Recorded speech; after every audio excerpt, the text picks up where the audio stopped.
किसानां दे मुद्दे ते गरमा गई सियासत एक दूजे ते कीते जा रहे ने बार पलटवार। हुण दिल्ली दी सीएम आतिशी दे वल्लों खेतीबाड़ी मंत्री दे उत्ते वड्डा तंज कसिया होया ते नाल ही करड़े शब्दी हमला कर दिते। कहंदे तुसीं किसानां दे नाल गल क्यों नहीं करदे, क्योंकि खेतीबाड़ी मंत्री दे वल्लों पहलां दिल्ली दी सरकार दे उत्ते, आम आदमी पार्टी दी सरकार दे उत्ते, अरविंद केजरीवाल दे उत्ते वड्डे सवाल खड़े कीते सी ते जिस दा जवाब हुण दिल्ली दी सीएम आतिशी दे वल्लों दिता गया। कहा कि तुसीं किसानी अंदोलन दे विच जो किसान ने उन्हां नूं तुसीं गोलियां मारियां, उन्हां दे तुसीं पानी दा बुछाड़ा मारियां, उन्हां दे तुसीं हंझू गैस दे गोले मारे ने, उन्हां ते तुसीं तशद्दद कीता। तुसीं गल क्यों नहीं कर रहे किसानां दे नाल, किसानी मसले दा हल क्यों नहीं निकल रहा? तां करड़े शब्दी हमले कर दिते। तुहानूं सुणाउने आ कि आखिर की कुछ कहा दिल्ली दी सीएम आतिशी दे वल्लों ते की कुछ कहा सी केंद्रीय खेतीबाड़ी मंत्री शिवराज चौहान। ऐसा कई योजनाएं हैं हमारी। दिल्ली के किसान मुझसे मिले थे, उनको लाभ नहीं मिल रहा। हमारी 20 ग्राम की योजना के लिए उन्हें प्रपोजल ही नहीं भेजे। हमारी मैकेनाइजेशन की योजना है, सूक्ष्म सिंचाई योजना है, प्रधानमंत्री सूक्ष्म सिंचाई योजना, पर ड्राप मोर ड्राप, एक नहीं कई योजनाएं। पत्र में मैंने विस्तार से उल्लेख किया है। केंद्र सरकार अपनी तरफ से पैसा देने को तैयार है, लेकिन दिल्ली की सरकार उन योजनाओं का लाभ ले ही नहीं रही। लाभ दिल्ली की सरकार नहीं, किसानों को लेना है, लेकिन केंद्र अपने आप पैसा नहीं भेजता।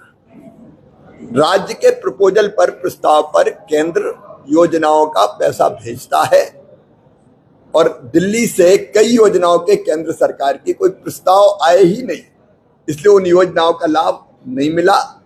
और इसलिए मैंने कहा है कि भाई राजनीतिक प्रतिस्पर्धा किसान के कल्याण में बाधा नहीं बननी चाहिए। केंद्र और राज्य दोनों को मिलके किसान के कल्याण की योजनाओं को नीचे लागू करना चाहिए।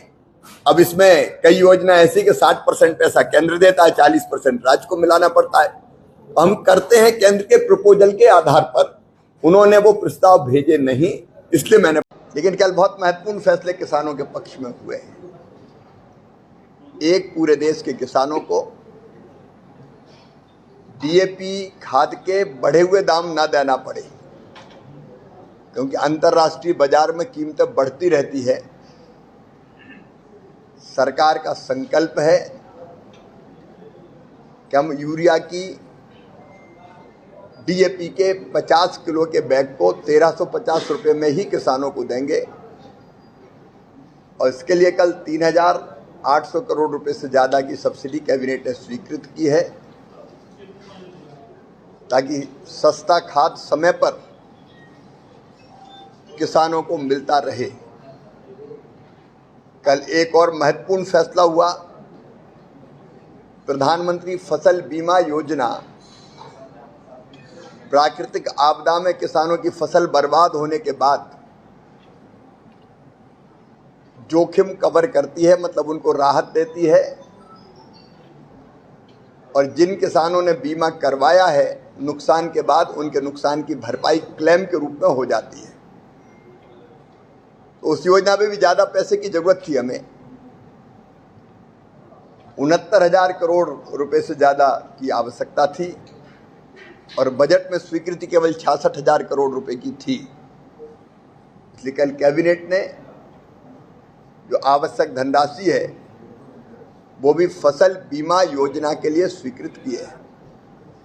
एक शिकायत फसल बीमा योजना में आती थी कि कई बार जो क्रॉप कटिंग एक्सपेरिमेंट होते हैं उससे लोग संतुष्ट नहीं होते थे। किसी को लगता था नुकसान ज़्यादा हो गया, हमको कम मिला, किसी का कम हुआ, उसको ज़्यादा मिल गया। इसलिए अब हमने तय किया है कि फसल बीमा में योजना में फसल के नुकसान का आकलन हम टेक्नोलॉजी का इस्तेमाल करते हुए करेंगे, और इसलिए रिमोट सेंसिंग के माध्यम से नुकसान आंका जाएगा। सैटेलाइट से जो इमेज आएगी उस इमेज के आधार पर कितना नुकसान हुआ है इसका आकलन करेंगे, क्योंकि आदमी जहां होता है